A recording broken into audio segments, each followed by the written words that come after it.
ايه ده، هم لحقوا سمعوا كلامي. خوسيه بالسين ماشي. الف حمد وشكر ليك يا رب. حبايب قلب خوخ، عاجل ورسمي مصدر داخل النادي الاهلي بيؤكد ان المباراة القادمة مباراة بيراميدز هي الاختبار الاخير لخوسيه ريبيرو. لو تم التعادل او الخسارة سوف يرحل خوسيه عن النادي الاهلي. طب مين اللي هيمسك يا خلود النادي مكان؟ النادي الاهلي بيجهز كابتن عماد النحاس لتوليه منصب مهمة المدير الفني في حالة رحيل خوسيه ريبيرو بعد مباراة بيراميدز. يعني المباراة اللي جاية دي المباراة الفيصلية لريبيرو، وانا شايفة ان احنا يعني لا مش لسه هنستنى، اسدتنا في دقيقنا كده يلم شنطة هدومه بالكامل ويرحل. طيب قلب خوخة، لكم ان تتخيلوا ان ريبيرو لعب 7 مباريات مع النادي الاهلي ما كسبش غير مباراة وحيدة فقط. طب انتوا تعلموا ان النادي الاهلي مع كابتن عماد النحاس اللي هو مش اجنبي بيأدي، والاهلي كان ليه شكل وطعم ولون ورائحة عن القرف اللي احنا بنشوفه ده. اكيد هتعلموا، ما انتوا بتتفرجوا. ما اعرفش ايه فكرة قصة عقدة الخواجة. والله العظيم النادي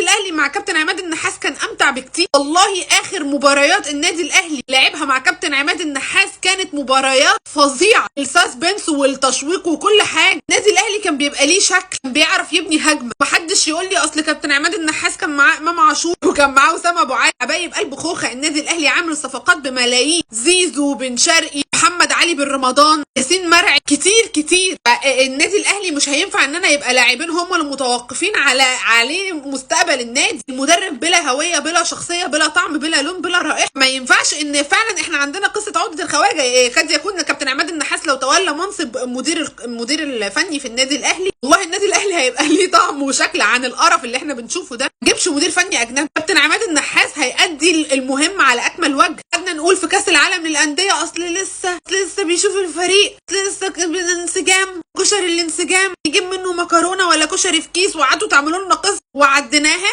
لكن احنا مش هنفضل قاعدين بقى لحد امتى؟ لحد ما الدوري يضيع. انتوا ما بتسموش، انتوا موسيماني ما سميتوش عليه. كان جايب لنا ايه افريقيا من الزمالك القاضيه ده احنا ما بنسميه. خسر الدوري خلاص. طب ايه، نفضل مع القرف العكاك ده كتير ولا ايه؟ الاهلي عامل صفقات بملايين الملايين عشان خاطر 7 مباريات نكسب منها مباراه وحيده. طبعا الناس ما اعرفش ليه الاهلاويه عمالين يشتموا كابتن علاء عبد العال ويقولوا اصل لا يا جماعه. كابتن علاء عبد العال طلع وصرح وقال يا جماعه انا ما ينفعش اكون بلعب قدام النادي الاهلي ما لعبش بالطريقه دي. الراجل بالنسبه له التعادل امام النادي الاهلي والنقطه دي فوز. هنحاسب الراجل ان هو بيرفكتو في لعبه. الطريقه الدفاعيه بتشل، وانا ما بحبش اتفرج على المباريات دي، ولكن ده شغل. طرق الباعة اللي عندنا، جوز البطه اللي واقف. البجاحه ان هو طالع بيصرح ريبيرو بعد المباراه بيقول لك احنا عملنا 7 فرص محققه على المرمى. الفرص ما كانتش بصالح، واحنا بناخد بالفرص. وانت فكرك ان انت جاي ان تدرب النادي انت تجيب عدد فرص اكتر على التسديد على المرمى؟ حبيب قلبي انت جاي عشان تكسب مع النادي مش عشان تجيب فرص اكتر. بعد كده انت عملت معسكرات، عملت